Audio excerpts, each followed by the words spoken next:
Spaces concept आपण पाहू. हे आपलं 5वं युनिट आहे इव्होल्युशनरी बायोलॉजी मध्ये.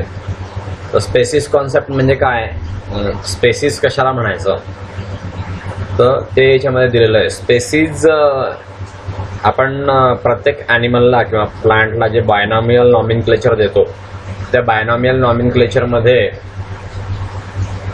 स्पेसिस हा दुसरा शब्द असतो. पहिला शब्द जीनस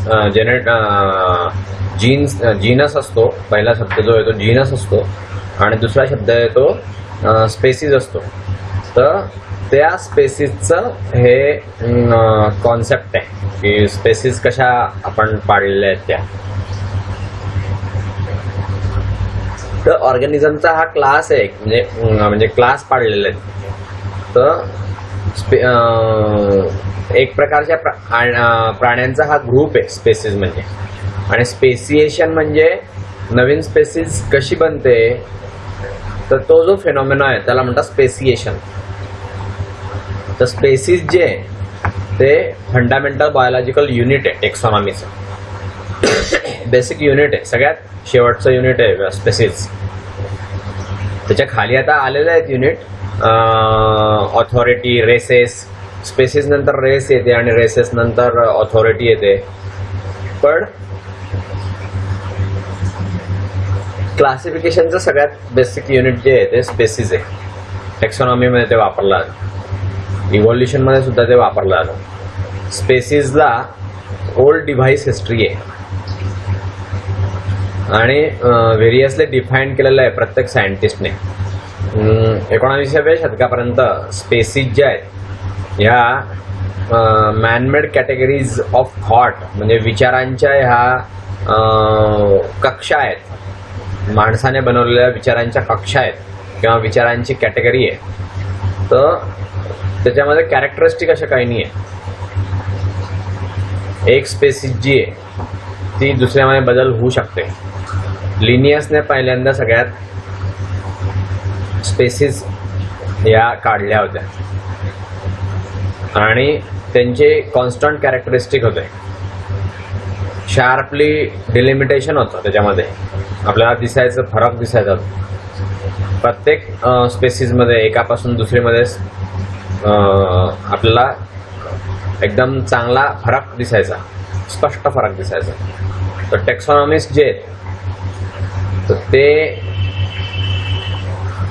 सायंटिस्टनी, इव्हॉल्युशनिस्टनी किंवा जेनेटिसिस्टनी त्यामध्ये डिफरंट डेफिनेशन्स दिले स्पेसिसच्या. तर हे जे बायोलॉजिकल कॉन्सेप्ट आहे स्पेसिसचे, तर ते कसे आहेत ते आपण पाहू. बायोलॉजिकल स्पेसिस जी आहे ती पहिल्यांदा डॉब्झॉन्स्कीने दाखवली 1937 मध्ये. आणि मग तो नंतर रिप्लेस केला गेला फॉल्टी मॉर्फॉलॉजिकल स्पेसिस कॉन्सेप्टने. ओके, मेयरने आणि डॉब्झॉन्स्कीने. मेयरने 1942 मध्ये दाखवला. तर डॉब्झॉन्स्कीमुळे स्पेसिस जे आहेत तर एकदम इन्क्लुझिव्ह मेंडेलियन पॉप्युलेशन त्याच्यामध्ये आहे असं त्याने सांगितलं. कॉमन जीन पूल त्याच्यामध्ये दिसतो बुवा असं त्याने सांगितलं मेयरने 1942 मध्ये. तर याच्यामध्ये मोस्ट कम्प्लीट किंवा व्हेरी प्रॅक्टिकल डेफिनेशन जी आहे स्पेसिसची ती रिप्रोड्यूस केली गेली फॉलोज. ओके, ती जी चांगली प्रॅक्टिकल डेफिनेशन होती तीच पुढे कंटिन्यू झाली. तर स्पेसिस जे आहेत तर ते ॲक्च्युअली किंवा पोटेन्शियली इंटरब्रीडिंग नॅचरल पॉप्युलेशन्स त्याच्यामध्ये होते आणि रिप्रोडक्टिव्हली आयसोलेटेड होते. ते एकापेक्षा दुसऱ्यामध्ये, त्या ग्रुपमध्ये एकापेक्षा वेगळे होते, दुसरे जे ते वेगळे होते. तर बायोलॉजिकल स्पेसिस कॉन्सेप्ट जर आपण बघितला तर स्पेसिस जो आहे तो ॲक्च्युअली किंवा पोटेन्शियली इंटरब्रीडिंग नॅचरल पॉप्युलेशनचा एक ग्रुप असतो. ओके, त्याच्यामध्ये कॉमन जीन पूल असतो. पण रिप्रोडक्टिव्हली जर आपण बघितलं तर ते दुसऱ्या तशाच प्रकारच्या ग्रुप पासून वेगळे असतात. तर स्पेसीज जे आहे त्यामध्ये सेव्हरल पॉप्युलेशन्स हे येतात आणि इंटरब्रीडिंग जे आहे ते फ्रिक्वेंट इंटरब्रीडिंग बदललं जातं इंडिव्हिज्युअलमध्ये. इंडिव्हिज्युअल जे पॉप्युलेशन आहे त्यामध्ये ते बदललं जातं आणि ओकेजनल आहे. पॉप्युलेशन ऑफ स्पेसीज मध्ये ते ओकेजनल आहे आणि त्यामध्ये इंटरब्रीडिंग जे आहे ते ॲब्सेंट असतं इंडिव्हिज्युअल्स मध्ये. बऱ्याचशा स्पेसीज मध्ये ते दिसून येतं. फ्री जीन फ्लो असतो मेंबर्स मध्ये पॉप्युलेशनचा आणि फ्री जीन फ्लो जो आहे तो मेंटेन ठेवला मेंबर्स मध्ये, डिफरंट पॉप्युलेशनच्या मेंबर्स मध्ये. तर त्याच्यामध्ये ऑपॉर्च्युनिटी आहे, इंटरब्रीड होण्यासाठी ऑपॉर्च्युनिटी असते. पण फ्री जीन फ्लो जो आहे तो दोन स्पेसीज मध्ये घडून येत नाही. मार्क्ड डिफरन्स जे आहेत त्यांच्या जिनोटाइप्स मध्ये ते असल्यामुळे ते तसं होत नाही.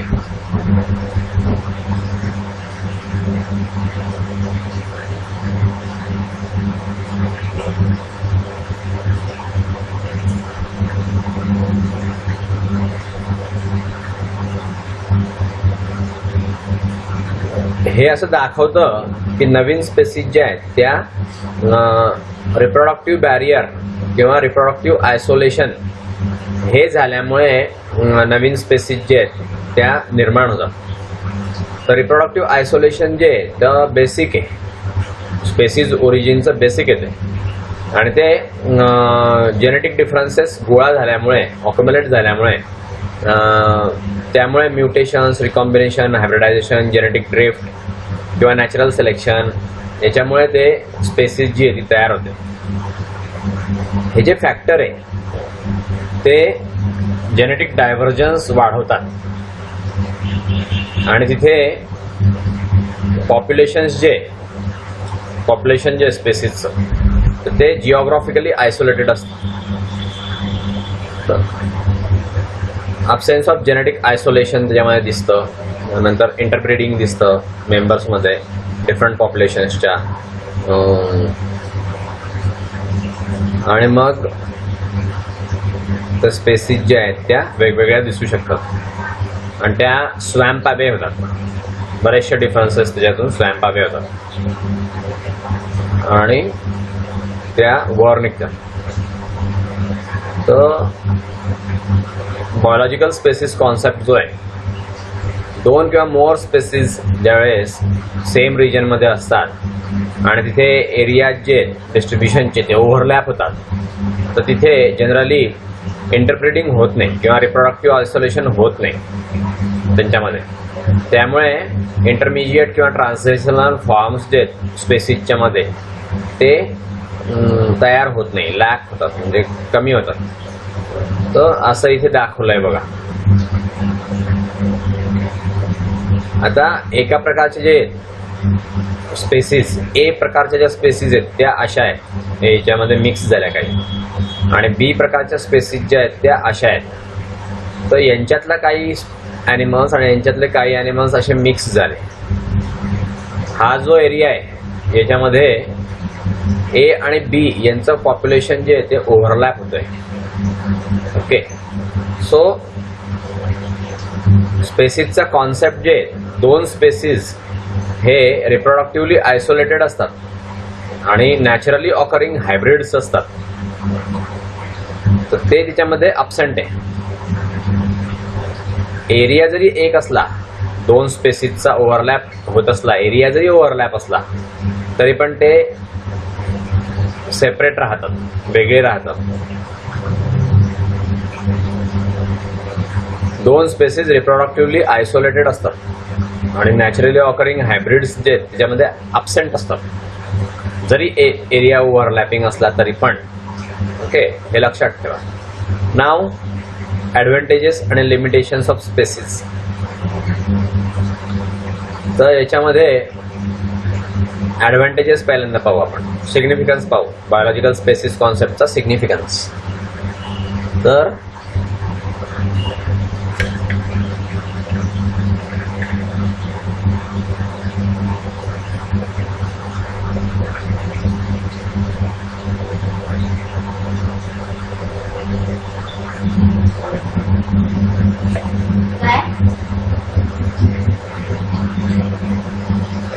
बायोलॉजिकल स्पेसिस कॉन्सेप्ट जो आहे तो अबंडनिंग किंवा बिवल्डरिंग व्हरायटी आहे स्टँडर्ड्सची.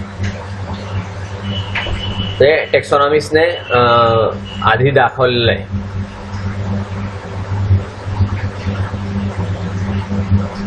या पिरियडमध्ये तिथे असा काही क्रायटेरिया नव्हता, स्पेसिस डिफाईन करण्याचा असा काही क्रायटेरिया नसता. टेक्सॉनॉमिकचे जे ग्रुप होते त्यांनी पॉलिमॉर्फिक व्हेरियंट जे आहेत पॉप्युलेशनमधले त्यांना स्पेसिस असं म्हटलं होतं, किंवा हा वेगळा फॉर्म आहे तर ही वेगळी स्पेसिस, हा वेगळा फॉर्म आहे तर ही वेगळी स्पेसिस, असं त्यांनी दाखवलं होतं. पॉलिमॉर्फिक फॉर्म एकच ॲनिमल होता, फक्त थोडासा आकारामध्ये किंवा काही कॅरेक्टरमध्ये फरक होता, त्यामुळे स्पेसिस जी आहे ती बदलली, असं त्यांनी जुन्या सायंटिस्टने दाखवलेलं होतं. सेकंड ग्रुप जो आहे तर त्याच्यामध्ये जिओग्राफिकली आयसोलेटेड पॉप्युलेशन जे आहे स्पेसिसचं, किंवा थर्ड जे त्याने मॉर्फोलॉजिकली डिफरन्सेस ज्यामध्ये दाखवले स्पेसिसमध्ये, त्याने असं कन्फ्युजन क्रिएट केलं त्यामध्ये. बायोलॉजिकल डेफिनेशन जे आहे स्पेसिसचं त्याने टेक्सॉनॉमिकल रिडल्स सॉल्व्ह करण्यासाठी हेल्प केली. अशा ॲबनॉर्मल केसेसमध्ये ते काय करायचं हे त्याने ठरवलं, आणि मग डिस्टिंक्ट स्पेसिस ज्या आहेत त्या एक्झिबिट आल्या, म्हणजे दिसायला लागल्या, किंवा त्या नॉमेनक्लेचर त्याचं दिलं गेलं. त्यांच्यामध्ये ग्रेट मॉर्फोलॉजिकल सिमिलॅरिटीज होत्या. दोन स्पेसिसमध्ये ड्रॉसोफिलाच्या डी सुडो ऑब्स्क्युरा आणि डी पर्सिमिलिस यांच्यामध्ये बऱ्याचशा सिमिलॅरिटीज होत्या, पण रिप्रोडक्टिव्हली त्या वेगळ्या वेगळ्या होत्या. त्याच्यामध्ये इंडिव्हिज्युअल्स जे सेम स्पेसिसचे ते मार्क्ड मॉर्फोलॉजिकल डिफरन्सेस दाखवायचे. नाव हे झाले ॲडव्हान्टेजेस. नाव लिमिटेशन्स. लिमिटेशन्स किंवा ड्रॉबॅक काय आहे बायोलॉजिकल कॉन्सेप्ट स्पेसिस कॉन्सेप्टचा.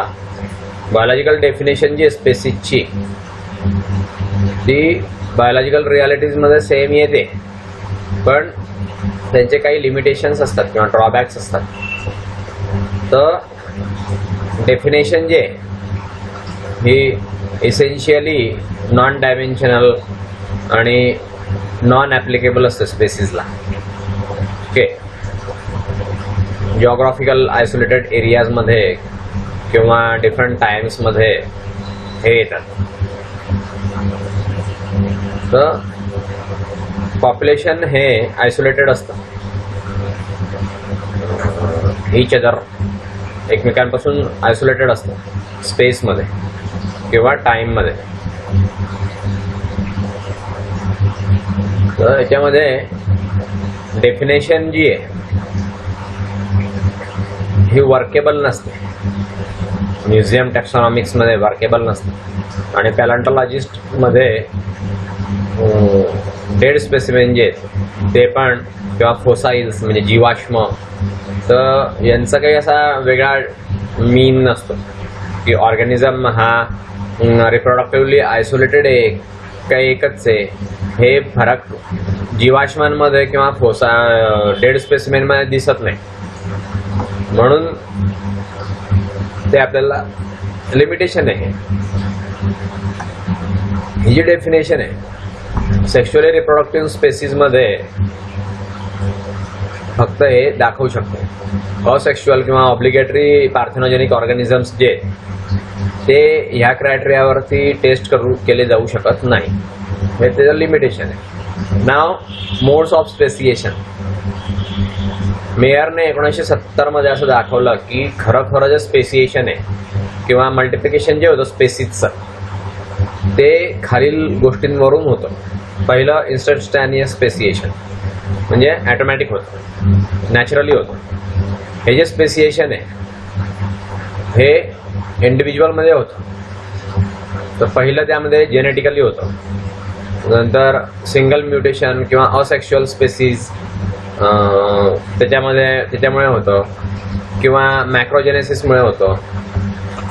दुसरं सॅटोलॉजिकली होतं, पार्शली किंवा होल्ली सेक्शुअल फेज जो आहे तो त्याच्यामध्ये असतो. नंतर क्रोमोसोमल म्युटेशन्स त्याच्यामध्ये होतात किंवा ॲब्रेशन्स त्याच्यामध्ये होतात, ट्रान्सलोकेशन होतं आणि पॉलिप्लॉइडी पण त्याच्यामध्ये दिसते. नाव gradual speciation through population. Okay, त्याच्यामध्ये जिओग्राफिकल किंवा ॲलोपॅट्रिक स्पेसिएशन दिसतं. दुसरं सिम्पॅट्रिक स्पेसिएशन याच्यामध्ये दिसतं. नाव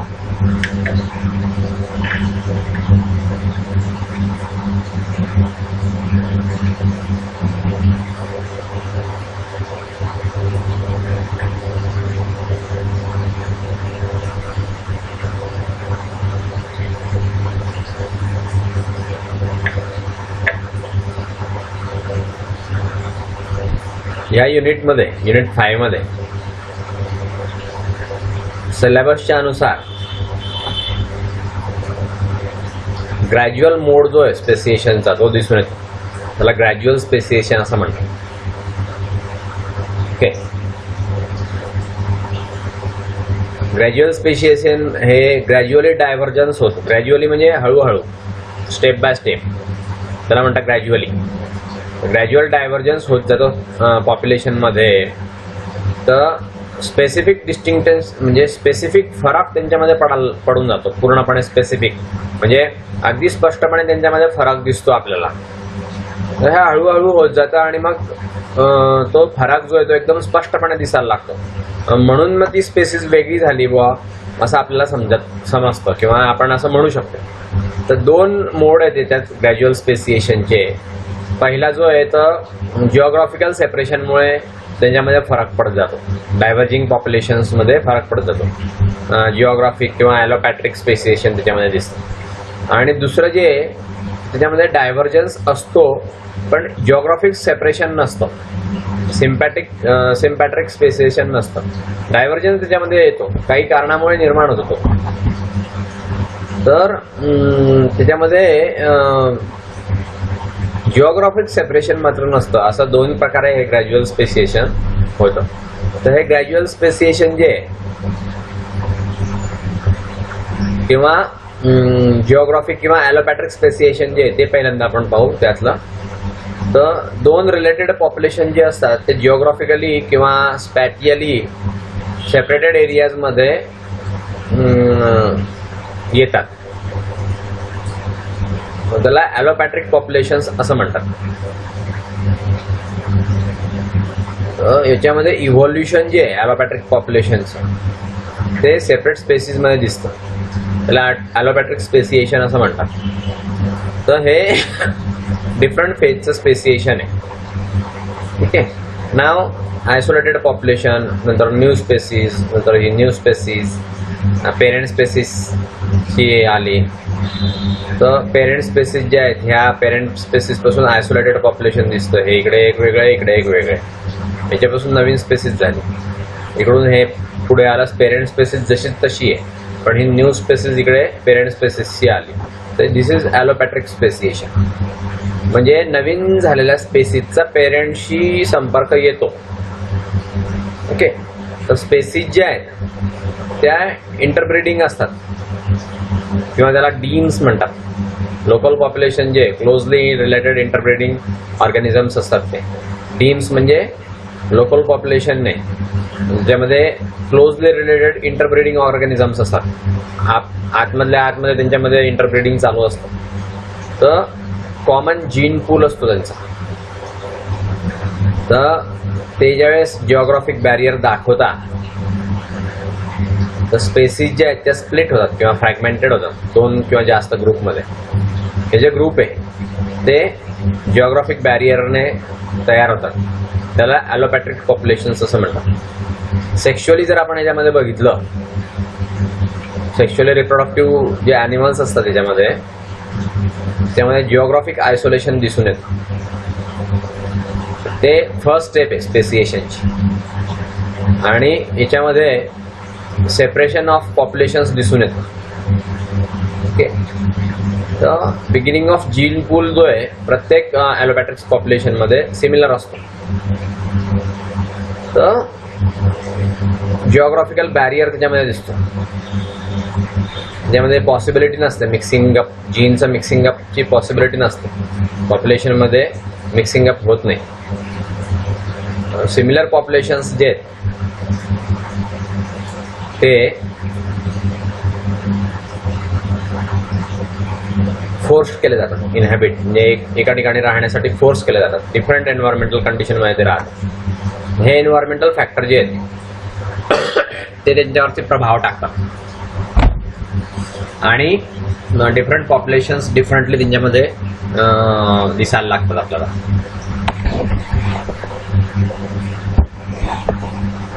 त्यामुळे प्रत्येक पॉप्युलेशन जे ते म्युटेशन तयार करतो, त्यामध्ये रिकॉम्बिनेशन्स तयार होतात आणि डिफरंट पॉप्युलेशन्स जे ते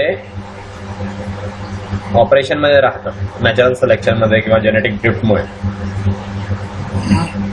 हे जे ते जेनेटिक डायव्हर्जन्समध्ये येतं. तर यामध्ये नेचर ऑफ म्युटेशन्स दिसतं, नंतर रिकॉम्बिनेशन दिसतं, नॅचरल सिलेक्शन त्याच्यामध्ये असतं आणि जेनेटिक ड्रिफ्ट दिसते एका पॉप्युलेशन पासून दुसऱ्या पॉप्युलेशनमध्ये. तर दुसरे जे पॉप्युलेशन आहे ते याच्यामध्ये डेव्हलप होतात. Different type of genetic divergence त्यामध्ये दिसतो. नाव जेव्हा जेनेटिक डायव्हर्जन्स डेव्हलप होतो तर पॉप्युलेशन्स जे आहेत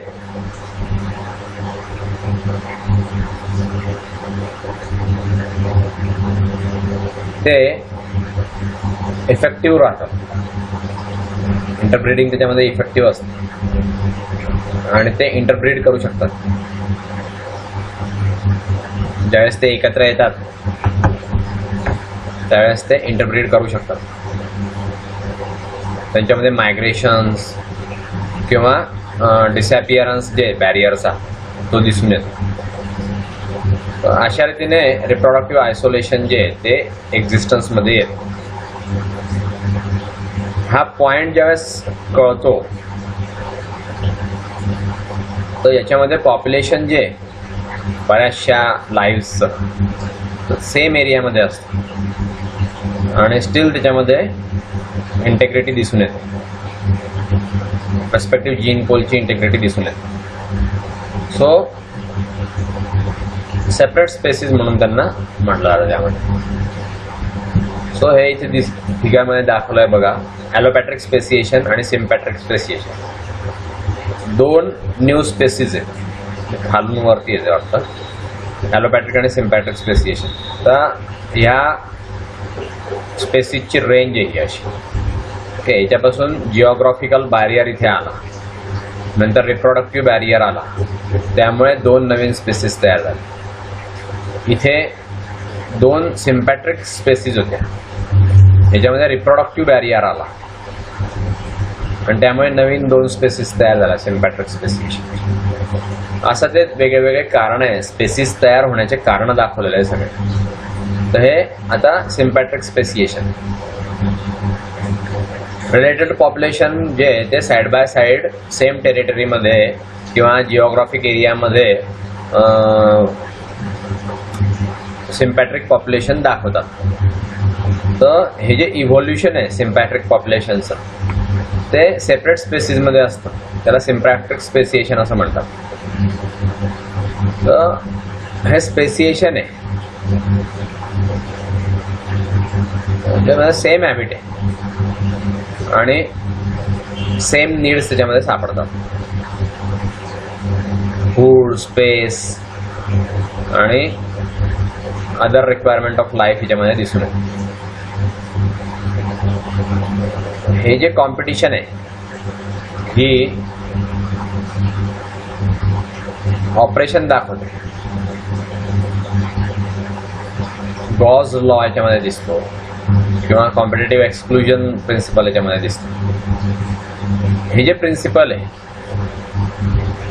हे असं दाखवतं की याच्यामध्ये जे दोन पॉप्युलेशन आहे किंवा दोन स्पेसिस याच्यामध्ये येतात ते कंटिन्यू नाही होऊ शकत. सेम हॅबिटेट इंडेफिनाइटली ते दाखवू नाही शकत. नाव पेरेंट स्पेसिस किंवा न्यू स्पेसिस हे सिम्पॅट्रिक स्पेसिएशन मध्ये दिसत आहेत आपल्याला. नाव कॉम्पिटिशन जर बघितली तर that is less adapted population आपल्याला दिसलं. ते वन्स किंवा दुसऱ्या पद्धतीने आपल्याला दिसतं फॉलोइंग मेथड्स. तर हे नामशेष होऊ शकतं किंवा ते मायग्रेशन करतं, वेगळ्या रिजनमध्ये जातं. ते जे पॉप्युलेशन आहे त्याचं मायग्रेशन होतं आणि त्याच्यामध्ये इव्हॉल्युशनरी चेंजेस होतात. तिसरं त्याच्यामध्ये काय होऊ शकतं तर इव्हॉल्युशनरी चेंजेस होतात. Undergo evolutionary changes. तर याचं जे एक्झाम्पल आहे सीड इटिंग बर्ड्स, हे याचं एक्झाम्पल दिलेलं आहे त्यांनी, म्हणजे बिया खाणारे पक्षी. हे जे बर्ड्स आहेत ते त्यांच्यामध्ये एकदम कडक, स्ट्रॉंग आणि जाड अशी चोच असते. तर ते लार्जर सीड्स आपण ते खाऊ शकतात आणि ते त्याचा वापर कॉम्पिटिटर्सशी पण करू शकतात. फूड जे ते त्याचा जो वापर आहे ते त्याच्या कॉम्पिटिटर्सशी करू शकतात किंवा त्यांचं फूड जे आहे ते एंटायरली चेंज होऊ शकतं. तर अशा रीतीने हे जे पॉप्युलेशन आहे ते व्हेरिएशन दाखवतं. ओके, सो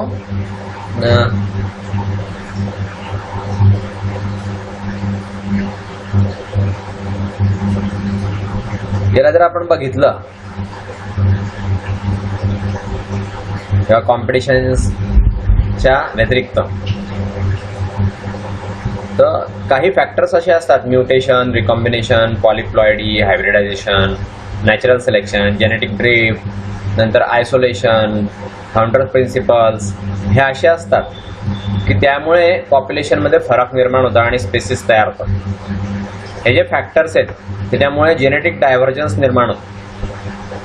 ओके, आणि त्याच्यामध्ये सिमिलर जीन पूल हे येतात. तर जेव्हा जेनेटिक डायव्हर्जन्स त्याच्यामध्ये असतो, एस्टॅब्लिश होतो, तर रिप्रोडक्टिव्ह आयसोलेशन त्याच्यामध्ये दिसून येतं आणि ते एस्टॅब्लिश होऊ शकतं. स्टेप बाय स्टेप त्याच्यामध्ये एस्टॅब्लिशमेंट येते आणि जनरेशन आफ्टर जनरेशन ते दिसून येतं. म्हणून हे जे पॉप्युलेशन आहे त्याचं इंटरब्रीडिंग होत नाही, तिथे पॉसिबिलिटी नसते, काहीच मिक्सिंग अप होत नाही जीन्स त्याच्यामध्ये. तर प्रत्येक पॉप्युलेशन जे आहे ते सेपरेट किंवा डिस्टिंक्ट जीन पूल मेंटेन करतो. असे हे पॉप्युलेशन जे आहे ते दोन सेपरेट स्पेसिस मध्ये रँक्ड होतात. सो अशा पद्धतीने स्पेसिसचा कॉन्सेप्ट जो आहे तो एक छोटं चॅप्टर होतं, फक्त 5 पानांचं चॅप्टर, त्याच्यामध्ये पण बरेचसे फिगर आहेत. तर हे आपण युनिट 5 जे आहे ते संपवलं. त्याच्यामध्ये तुम्हाला स्पेसिस कॉन्सेप्ट दाखवलेला आहे, म्हणजे स्पेसिस कशा तयार होतात, त्याचं काय कारण आहे ते याच्यामध्ये दाखवलेलं आहे. स्पेसिस कशा तयार होतात. ओके, आता हे म्युटेशन म्हणजे काय, तर जीनमध्ये काहीतरी बदल होतो आणि त्यामुळे वेगळं कॅरेक्टर त्या ॲनिमलमध्ये डेव्हलप होतं, त्याला म्हणतात म्युटेशन. जीनमध्ये कुठल्या तरी कारणामुळे बदल होतो एक जीन वाढतो, एक जीन कमी होतो, किंवा जीनचा जो सिक्वेन्स असतो त्याच्यामध्ये बदल होतो, तर त्याला म्हणतात म्युटेशन. रिकॉम्बिनेशन म्हणजे काय, तर दोन ऑर्गॅनिझम्स जे असतात त्यांचं क्रॉस होऊन किंवा त्यांचं क्रॉस करून एक नवीन व्हरायटी तयार करणे, that is a recombinant variety. ते रिकॉम्बिनेशन. पॉलिप्लॉइडी जी असते ती आपण पाहिलं आहे, हायब्रिडायझेशन पाहिलं आहे, नॅचरल सिलेक्शन पाहिलं आहे.